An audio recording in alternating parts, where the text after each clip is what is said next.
l'Agence spatiale européenne a lancé sa nouvelle campagne de recrutement de ses futurs astronautes. Tout citoyen d'un pays membre de l'ESA peut postuler selon un certain nombre de critères. Je ne peux personnellement pas postuler, alors j'ai demandé à certaines de mes connaissances de me dire pourquoi elles candidatent et pourquoi elles veulent devenir le ou la future Thomas Pesquet. Pour cette première vidéo, voici Jean.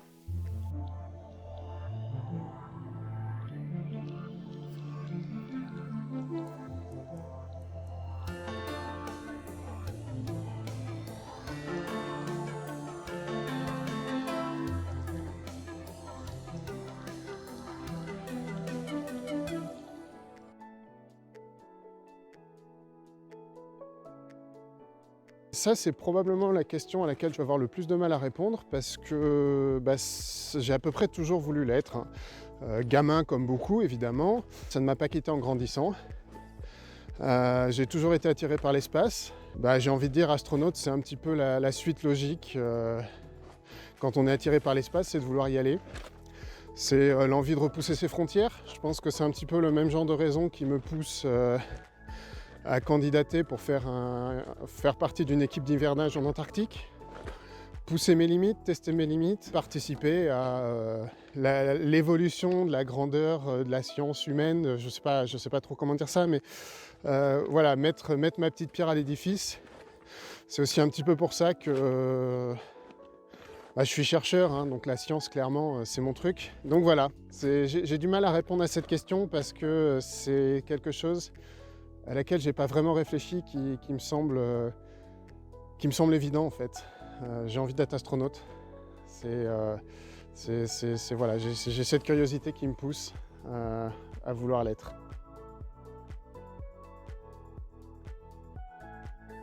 C'est comme au loto.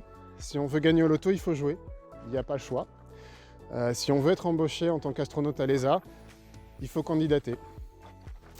Alors, la différence entre le loto et la candidature à l'ESA, c'est que, à part passer un petit peu de temps, la candidature à l'ESA, ça ne me coûte rien. J'ai une chance qui est nettement, incomparablement plus élevée de gagner le gros lot à l'ESA qu'au loto. Donc, j'ai envie de poser la question, pourquoi ne pas candidater ? Si on remplit les critères, c'est complètement évident de se lancer.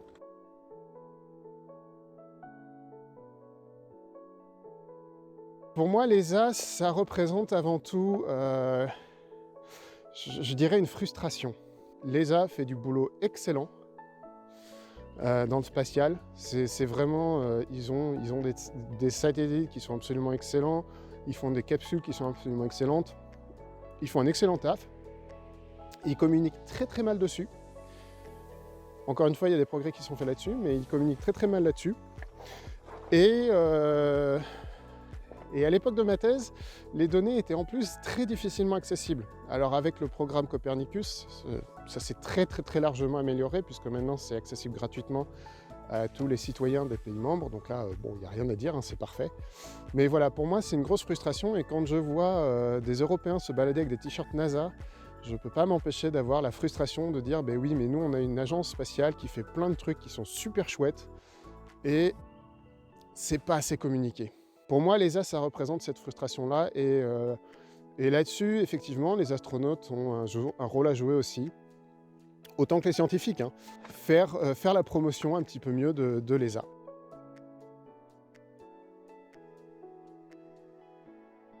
C'est globalement toujours la même chose que les pionniers, à la différence près que maintenant les risques sont bien plus connus, bien plus contrôlés qu'à l'époque. Mais c'est toujours pousser les limites, pousser nos limites technologiques, pousser nos limites scientifiques, participer à l'élaboration de la connaissance humaine, apporter une grosse pierre à l'édifice, mine de rien, parce que sur les stations spatiales et dans l'espace, on peut faire des expériences qu'on ne peut absolument pas faire ailleurs sur Terre. C'est pour le scientifique que je suis, être astronaute, c'est avant tout ça. Mais je sais aussi que la portion de temps qu'on passe dans l'espace à faire de la science en apesanteur, elle est somme toute assez faible comparée à l'ensemble de la carrière. Et astronaute, pour moi, c'est aussi une opportunité incroyable d'apprendre tout un tas de nouvelles choses. Et donc, encore une fois, le scientifique que je suis, qui est très curieux d'un peu tout, être astronaute, c'est apporter une grosse pierre à l'édifice de la science, apporter du rêve à tous ceux qui restent sur Terre pour différentes raisons. C'est juste parce qu'ils n'ont pas la chance de pouvoir aller dans l'espace ou parce qu'ils ne veulent pas. Ça n'empêche pas de rêver quand on voit les images des astronautes. Et puis à titre personnel, pousser ses limites dans les derniers retranchements. À tous ceux qui regardaient cette vidéo, ne candidatez pas, ça ne sert à rien, vous n'avez aucune chance. Puis moi, ça m'élimine de la concurrence. Alors je plaisante bien évidemment, c'est même l'exact opposé. Je suis tout à fait conscient de mes chances d'obtenir le poste. Je suis tout à fait conscient que la plupart d'entre vous a probablement des chances qui sont pas forcément très très hautes, mais candidatez quand même. Ça vaut le coup de tenter, ça coûte rien, c'est juste un petit peu de temps, un petit peu d'investissement de temps pour préparer son dossier. Si vous ne jouez pas, vous êtes sûr de ne pas gagner. Et je vais vous donner, pour conclure, une petite anecdote personnelle. Le boulot qui m'a amené dans ces paysages magnifiques du nord de la Norvège, c'est un boulot où j'ai candidaté en étant persuadé de ne pas l'avoir, puisque j'avais déjà candidaté sur 2 ou 3 boulots très similaires et je n'avais même pas été à l'entretien. J'avais été recalé avant l'entretien. Donc j'ai envoyé ma candidature parce que ça coûte rien d'envoyer une candidature et au pire, le pire qui puisse m'arriver, c'est de ne pas être pris. C'est pas grave.